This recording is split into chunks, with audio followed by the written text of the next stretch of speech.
안녕하세요. 반갑습니다. 김유라입니다. 오늘은 돈보다 운을 벌어라의 저자 김승호 작가님의 신작 징조 가져와 봤습니다. 여러분 어떤 일이 발생하기 전에 어떤 징조가 생기는 경험들 다들 해보셨나요? 저는 정말 많았는데요. 징크스라고도 하죠. 그래서 어떤 징조가 어떤 미래를 알려주는지 그런 이야기를 함께 나눠볼까 합니다. 칼 융은요, 주역 연구소를 만들어서 서구 세계의 주역 연구를 선도했다고 해요. 융은 동시성에 많이 주목을 했는데, 최근에는 현대물리학 양자역학에서 또 기이한 현상을 발견하고 그것의 인과성을 증명하는 작업을 했습니다. 이는 얽힘이라는 현상인데 두 입자가 아주 멀리 떨어져 있는데도 동시적으로 움직이는 현상을 일컫는 물리학 용어입니다. 이 얽힘 현상 같은 것이 바로 징조라고 해요. 우리 김승호 작가님의 경우는 좋아하는 옷을 사 입었더니 그 이후로 금전적인 수입이 확연히 늘어났던 경험이 있다. 그 후로 나는 아예 돈이 생기게 하는 방법으로 새 옷을 사 입기도 한다. 실제로 어김없이 돈이 생겼고 이 방법을 통해 아주 빈번하게 성공했다. 이거는 막연히 경험에 의존할 것이 아니라 심오하게 연구해야 한다. 그래서 이제 그 연구한 결과에 대해서 이 책에서 이야기하고 있어요. 저 같은 경우는 제 지인이 잘 되는 꿈을 꾸면 그 지인이 진짜 잘 되는 현실을 맛보고 합니다.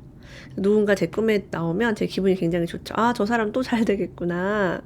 좋은 일 있겠네. 이런 생각을 합니다. 우연히 잘못 들어온 돈이 있었대요.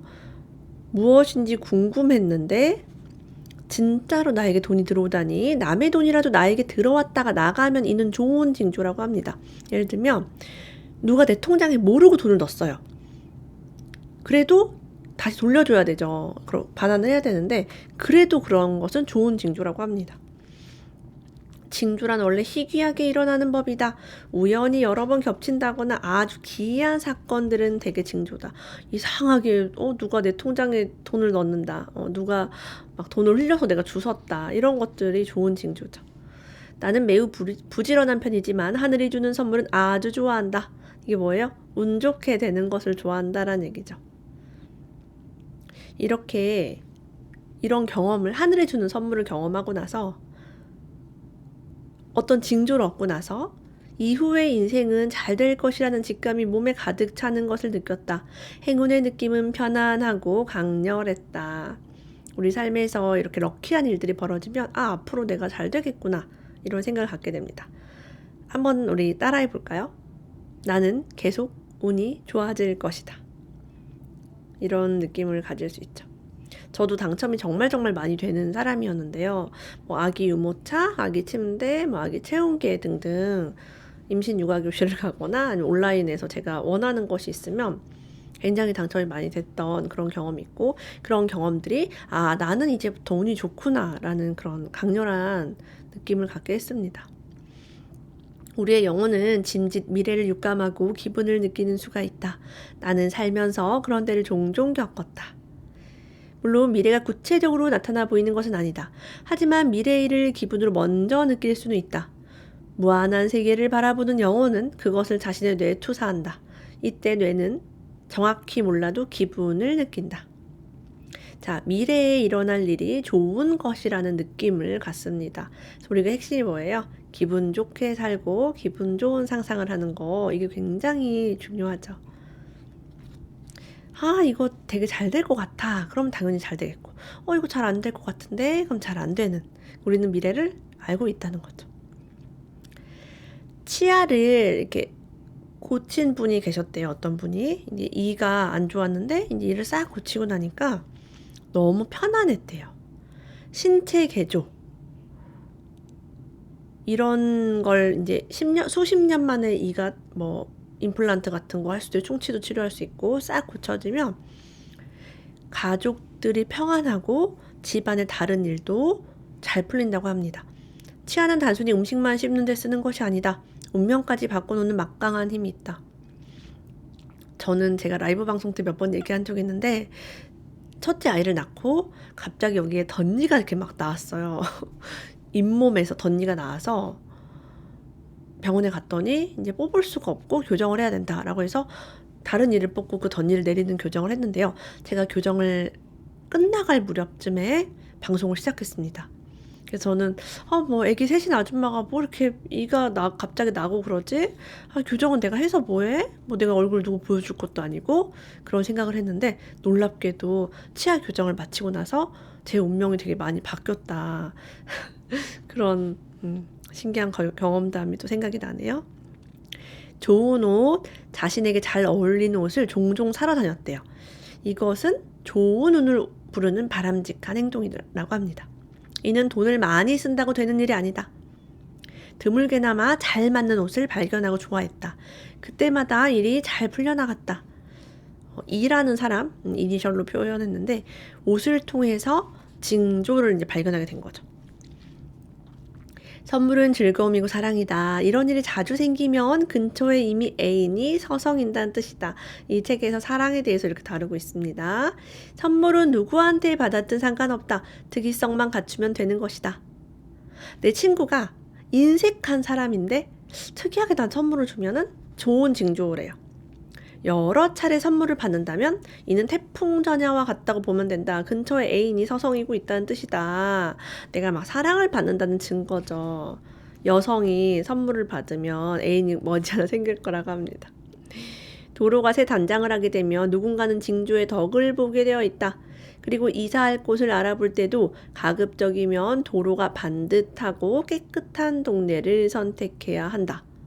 또 본능적으로 특히 우리 대부분 주부들은 도로가 반듯반듯한 데를 좋아하죠. 그래서 신도시를 그렇게 젊은 분들 좋아하시나 봐요.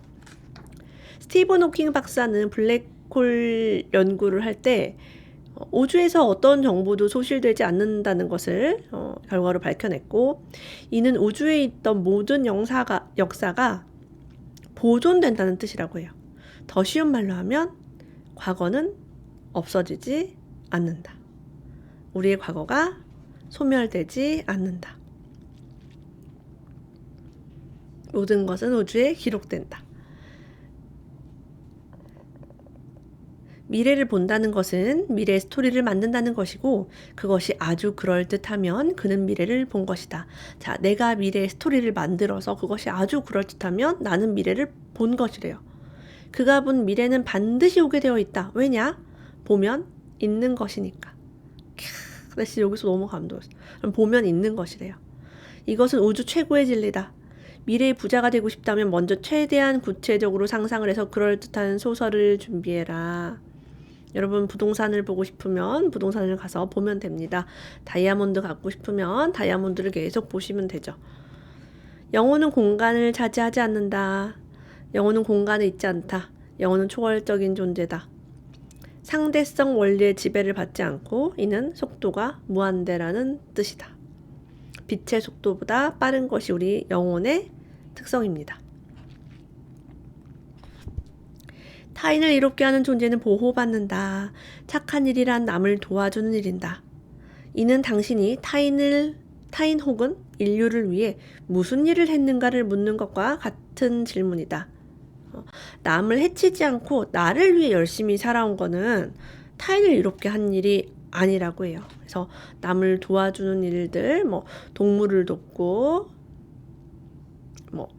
사람들과도 잘 지내고, 복받을 일을 하는 것은 매우 이제 훌륭하다라고 이야기를 합니다. 선을 축적하는 집안은 남은 경사가 있다라고 강태공이 말했다고 해요. 좋은 일은 반드시 보상을 받는다는 뜻이고요. 제가 좋아하는 인생의 밀도 강민구 판사님의 가훈이기도 하죠. 적선지가 필요 여경. 좋은 일을 하면서 사는 사람은 여간에서 재앙을 맞지 않는다. 좋은 일을 하면서 운을 저축하라. 행운이 좀 늦어지더라도 만기가 올 때까지 인내심을 가지고 기다려야 한다. 큰 행운이 아니면 어떤가? 적어도 재앙이 오지 않는다는 것을 위안으로 삼으면 된다. 와, 너무 멋지죠? 자, 그래서 우리가 운이 좋아지는 방법, 생활을 다양하게 하라는 것. 한 달 내내 집안에만 틀어박혀 있으면 돈은 절약되고 휴식도 취할 수 있겠지만 행운의 조화는 일어나지 않는다. 자기 일에만 너무 몰두하거나 도무지 사람 만날 새가 없을 정도로 바빠서는 안 된다. 오랫동안 여행 한 번 못 가는 상황도 좋지 않다. 이렇게 살면 세상과의 얽힘이 사라지고 동시성도 생기지 않는다. 따라서 행운도 기대할 수 없다. 사람이 살면서 꼭 필요한 일만 해서는 안 된다. 때로는 자신을 세상에 노출시켜야 한다. 그래서 매일 생활이 똑같고 단조로운 사람은 이미 조화가 상실된 사람이다 라고 합니다. 애석하지만 남이 나를 오해하는 경우, 그런 일이 생길 때, 날벼락 맞을 때, 이것은 막을 길이 없다고 해요. 하지만 지독한 오해를 받게 되면 좋은 일이 생긴다. 조금 좋은 일이 아니라 커다란 행운이 오는 것이다. 와, 헛되지 않다고 합니다. 오해를 받은 것은 하늘에 진 빚, 죄가 아니고 빚을 갚는 것뿐이래요. 이제부터는 부끄러울 것이 없고 지나치게 오해를 당한 일에 대해 하늘이 반드시 보상해준다. 묵묵히 기다리면 상처는 사라지고 행운이 열릴 것이다. 겸손이라는 것은 그런 작용을 한다. 사람이 너무 슬퍼하거나 너무 기뻐하지 않고 조심한다면 그 자체가 하늘에 대한 겸손이다. 제가 이 책을 짧게 요약을 해봤는데요. 뭔가 인간이 살아가야 될 자세, 마음가짐 그런 것들을 좀 엿볼 수 있었습니다. 여러분 한번 읽어보시면 정말 좋을 것 같아요. 오늘도 함께해 주신 여러분 감사합니다. 다음에 또 만나요.